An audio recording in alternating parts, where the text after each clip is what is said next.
जय हिंद दोस्तों। इस वीडियो में मैं आपको दीपकम के चैप्टर 3 के श्लोक नंबर 5 से 8 तक की व्याख्या बताने जा रही हूँ। इस श्लोक नंबर 1 से 4 तक की जानकारी के लिए मेरा पिछला वीडियो देखें, जिसकी लिंक डिस्क्रिप्शन बॉक्स में है। तो चलिए देर ना करते हुए शुरू करते हैं। श्लोक नंबर 5। अष्टो गुणाः पुरुषं दीप्यन्ति, प्रज्ञा च कौल्यं च दमः श्रुतं च पराक्रमश्च बहुभाषिता च दानं यथा शक्ति कृतज्ञता च। तो जैसे मैं आपको बता चुकी हूँ पहले कि एक श्लोक के 4 चरण होते हैं। 4 चरणों में इसको पढ़ते हैं। तो जैसे मैंने अभी पढ़ा, और फिर आप पदच्छेद के बारे में भी जान चुके हैं कि पदों को अलग अलग करने को पदच्छेद कहते हैं, जिसमें संधि जो होती हैं, संधि वाले शब्द होते हैं, उनको अलग कर दिए जाते हैं। जैसे अष्टो गुणा पुरुषम दीप्यन्ति, प्रज्ञा च कौल्यम च दमः श्रुतम च। यहाँ कोई संधि नहीं थी, तो एज इट इज है। पराक्रमः च अबहुभाषिता च दानम यथाशक्ति कृतज्ञता च। तो पराक्रमश्च, यहाँ पर संधि है।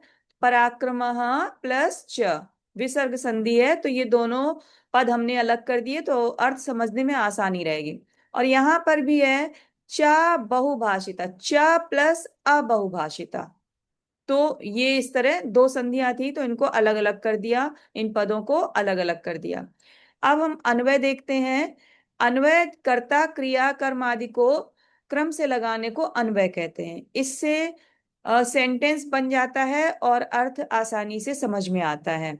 प्रज्ञा कौल्यम दमः श्रुतम पराक्रमः अभौभाषिता च यथाशक्ति दानम कृतज्ञता च इत्येते अष्टौ गुणाः पुरुषम दीप्यन्ति। ये क्रम से लगा दिया तो अर्थ आसानी से समझ में आता है। अब श्लोक का अर्थ समझने के पहले हम लोग शब्दार्थ देख लेते हैं, जो इस श्लोक के कठिन शब्द हैं। अष्टौ 8, दमः संयम, दीपयंती शोभित करते हैं, श्रुतम वेद ज्ञान, प्रज्ञा विशेष ज्ञान, अबहुभाषिता सीमित बोलना। बहुभाषिता मतलब बहुत बोलना। और आपको मालूम ही है कि अ मीन्स होता है नहीं, तो न बहुभाषिता इति अबहुभाषिता। तो इस तरह ये सीमित बोलना। कौल्यम कुलीनता, यथाशक्ति शक्ति के अनुसार। अब हम इस श्लोक का शाब्दिक अर्थ देखें तो सीधा सीधा अर्थ है कि व्यक्ति को 8 गुण सुशोभित करते हैं। विशेष ज्ञान, कुलीनता, संयम, वेद शास्त्रों का ज्ञान, वीरता, संयमित वचन, शक्ति के अनुसार दान और कृतज्ञता। अब इसका भावार्थ है कि अष्टभिः गुणैः युक्तः मानवः सर्वदा समाजे सम्मानम प्राप्नोति। 8 गुणों से युक्त मनुष्य हमेशा समाज में सम्मान प्राप्त करता है। ठीक है। तो विशेष ज्ञानम कुलीनता संयमः वेद आदीनां शास्त्राणां ज्ञानम पराक्रमः अल्पभाषिता सामर्थ्यानुसार दानशीलता कृतज्ञता च इति एते अष्टौ गुणा सन्ति। तो 8 गुण कौन कौन से हैं? ये हैं विशेष ज्ञान, कुलीनता, संयम, वेद आदि तथा शास्त्रों का ज्ञान, पराक्रम मीन्स वीरता, अल्पभाषिता मतलब मित भाषिता मतलब कि कम बोलना, और सामर्थ्य के अनुसार दान करना, और कृतज्ञता, कृतज्ञता प्रकट करना, आभार प्रकट करना, ग्रेटिट्यूड प्रकट करना। ये जो है 8 गुण हैं जो व्यक्ति को समाज में सम्मान दिलाते हैं। कहा भी गया है कि मानवः उत्तम गुणान् आश्रित्य सम्मानितः भवति। मनुष्य उत्तम गुणों का आश्रय लेकर सम्मानित होता है। अतः उक्तम, इसीलिए कहा गया है कि गुणवान पूज्यते नरः। गुणवान नरः पूज्यते, गुणवान नर की ही पूजा होती है। इसके बाद अगला श्लोक देखने के पहले हम थोड़ा दूसरा पेन ये ले लेते हैं, लेजर पॉइंटर ले लेती हूं मैं। हाँ, अब हम चलते हैं अगली स्लाइड की ओर। तो श्लोक नंबर 6।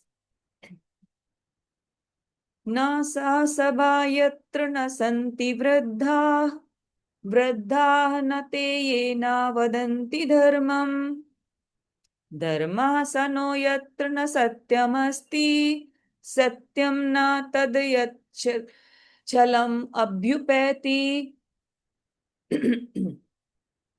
तो इसमें बहुत सारे पद हैं जिसमें संधियां हैं। तो हम देखते हैं इसमें पदच्छेद में, ना सा सभा यत्र न संति वृद्धा, ये सीधा सीधा है। वृद्धा न ते ये न वदंती धर्मम, ये भी सीधा सीधा है। फिर धर्म सह नो यत्र न सत्यम अस्ति, तो कहां पर पदच्छेद है? सत्यम अस्ति, सत्यम अस्ति, सत्यम प्लस अस्ति व्यंजन संधि है इसमें। सत्यम न तद यत् छलम अभ्युपैति, तो यहां भी ये संधियां हैं। तत् यत् छलम अभ्युपैति, इतने सारे पद हैं, इनको अलग अलग कर दिया। अब है अन्वय। ना सा सभा नास्ति यत्र वृद्धा न संति, सीधा सेंटेंस हो गया, एफर्मेटिव सेंटेंस बन गया। ते वृद्धा न संति ये धर्मम न वदन्ति, स धर्म नास्ति यत्र सत्यम नास्ति, तत् सत्यम नास्ति यत् यत् शलम अभ्युपैति। तो इसके कुछ शब्दार्थ हैं। वृद्धा मीन्स आपको मालूम ही है, बूढ़े व्यक्ति, बुजुर्ग व्यक्ति। अभ्युपैति मीन्स प्राप्त होता है। शलम मीन्स कपट। तो इसका सरल अर्थ है श्लोक का कि वह सभा नहीं जहां वृद्ध पुरुष ना हो, वे वृद्ध नहीं जो धर्म की बात नहीं कहते हों, वह धर्म नहीं जहां सत्य ना हो, वह सत्य नहीं जो कपट को प्राप्त करता है, जिसमें कपट होता है।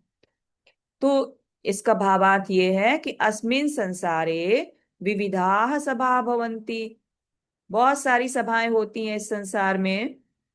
सभासु जन समागमः भवति, और सभाओं में लोग आते हैं, बहुत सारे लोग आते हैं।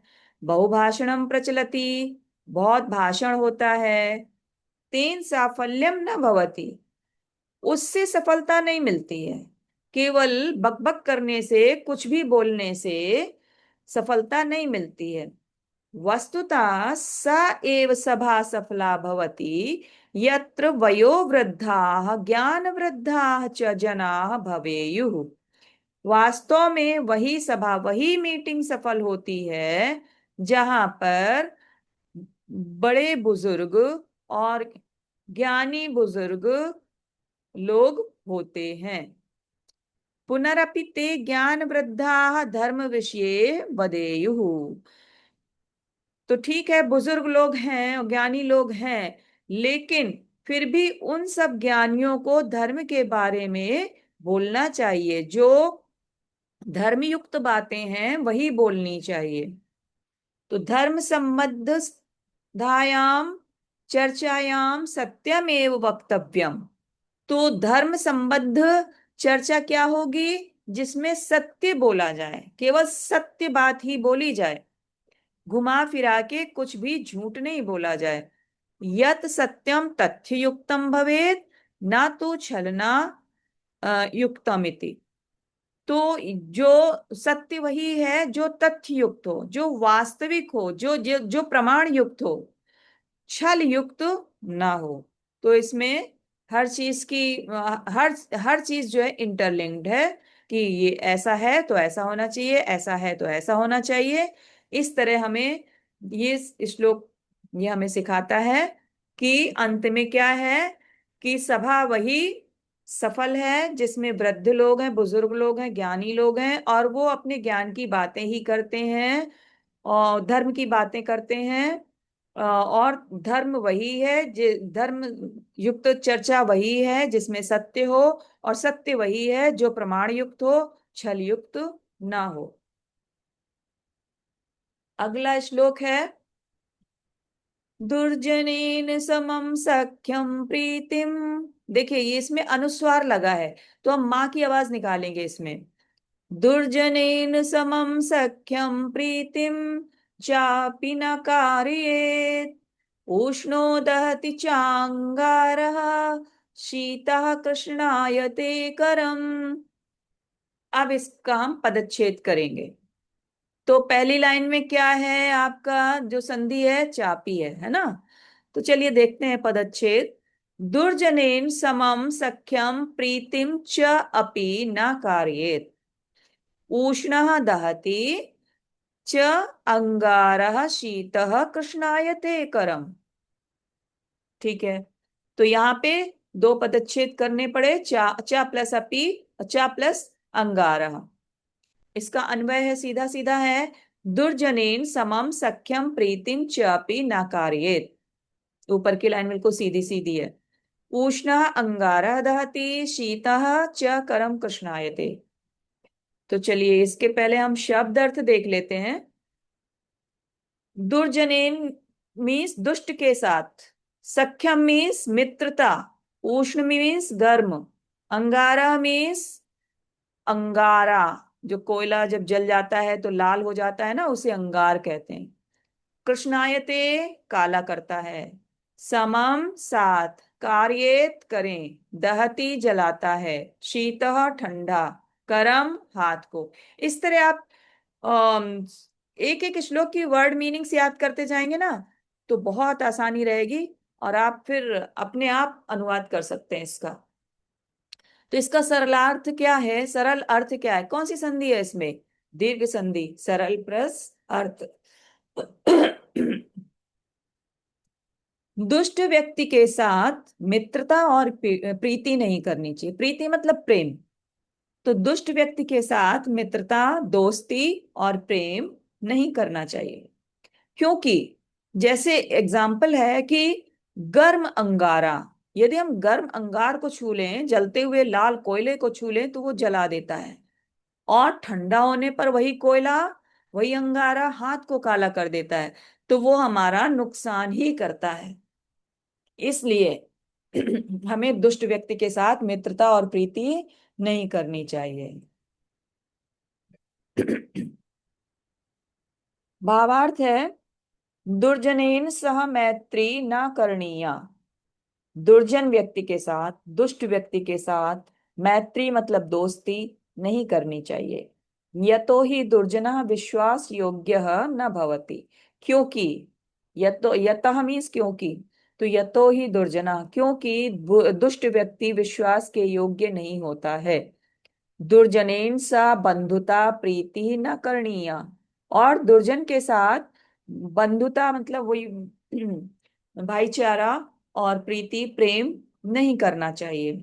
यतः तस्य दुर्जनस्य मुखे माधुर्यम परम हृदय कपटता भवति, क्योंकि उस दुर्जन दुष्ट व्यक्ति के मुख में तो मधुरता होती है, वो मीठा मीठा बोलता है लेकिन अपने स्वार्थ के लिए बोलता है, और हृदय पर, लेकिन परम मीन्स लेकिन, हृदय में कपटता होती है, हृदय में दुष्टता होती है, छल होता है। अंगारः उष्णा भवति चेत तापेन करम ज्वालयति। तो जब अंगार जो है गर्म होता है तो गर्मी से हाथ को जला देता है। पुनः यदि सह अंगारा शीतला अस्ति तदापि हस्तम मलिनम करोति। यदि फिर भी वह अंगार ठंडा है, वो ठंडा हो चुका है तो काला हो जाएगा, तो फिर भी वो हाथ गंदे कर देता उसको छुओ तो। तथैव दुर्जनः सर्वदा एव अनिष्टम करोति कारयति च। उसी प्रकार दुष्ट व्यक्ति भी हमेशा अनिष्ट ही करता है और करवाता है। अतः विद्यया अलंकृतो अपि दुर्जनः परिहर्तव्यः। इसलिए विद्वान होने पर भी, विद्या से सजे होने पर भी जो दुष्ट व्यक्ति है उसको छोड़ देना चाहिए। भले ही वो विद्वान है लेकिन अगर दुष्ट है तो उसका परित्याग कर देना चाहिए। ये सारी नीतियां हमारे जीवन में काम आती हैं, इसलिए हमें इनको ध्यान देना चाहिए और इनको फॉलो करना चाहिए, इसलिए जरूरी है। यथा हि एकेन चक्रेण, यथा हि एकेन चक्रेण न रथस्य गतिर्भवेत्, एवं पुरुषकारेण विना दैवम न सिद्ध्यति। तो यहां पर देखिए, यहां पर है यथा ही, प्लस एकेन, और यहां पर है गति ही प्लस भवेत। ठीक है, तो इसका हम पदच्छेद करते हैं। यथा एकेन चक्रेण न रथस्य गति भवेत, एवं पुरुषकारेण बिना दैवम न सिद्ध्यति। तो अन्वय है इसका, यथा ही एकेन चक्रेण रथस्य गति न भवेत, एवं पुरुषकारेण बिना दैवम न सिद्ध्यति। देखो ये विना है, तो विना मीन्स बिना, संस्कृत में बिना को विना बोलते हैं। तो इसके शब्दार्थ हैं, यथा मीन्स जिस प्रकार। यथा क्या है, अव्यय है ना, तो यथा जिस प्रकार। इसका पेयर क्या है, यथा तथा, यथा जिस प्रकार तथा उस प्रकार। ठीक है, ऐसे आप लोग सोचा करिए। चक्रेण पहिए से कौन सी विभक्ति है, तृतीया। पुरुषकारेण परिश्रम से, तो कौन सी विभक्ति है, तृतीया। एकेन एक से कौन सी विभक्ति है, तृतीया। दैवम मीन्स भाग्य। देखो केवल एक मात्रा का अंतर है, अगर हम देवम कहते हैं तो देवता हो जाता है, और दैवम कहते हैं तो भाग्य हो जाता है। तो इसका सरल अर्थ है इस श्लोक का, जिस प्रकार एक पहिए से रथ की गति नहीं होती है, उसी प्रकार उद्यम के बिना भाग्य सिद्ध नहीं होता। यदि हम भाग्य के भरोसे ही बैठे रहें और परिश्रम ना करें, तो फिर भाग्य भी काम नहीं करता। जिस प्रकार एक पहिए से रथ नहीं चल सकता। तो भावार्थ है, रथस्य गति चक्रद्वयेन एव सम्यक भवति।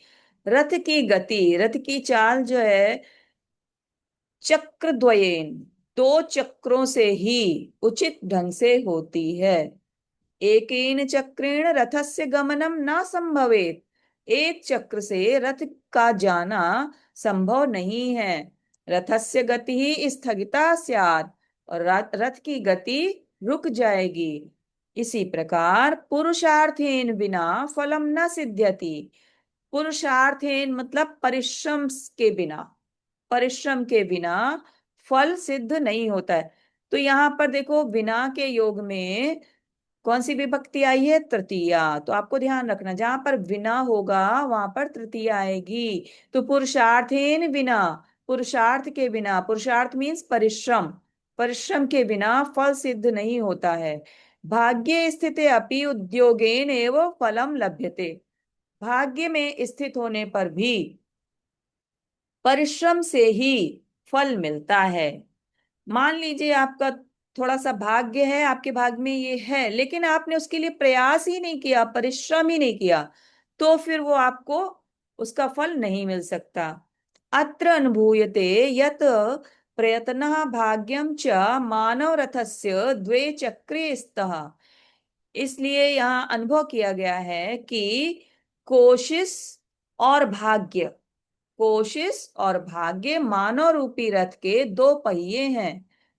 उक्तम अपि, कहा भी गया है कि उद्यमेन ही सिद्ध्यन्ति कार्याणि न मनोरथ है। परिश्रम से ही कार्य सिद्ध होते हैं, केवल मनोरथ है, इच्छा करने से नहीं।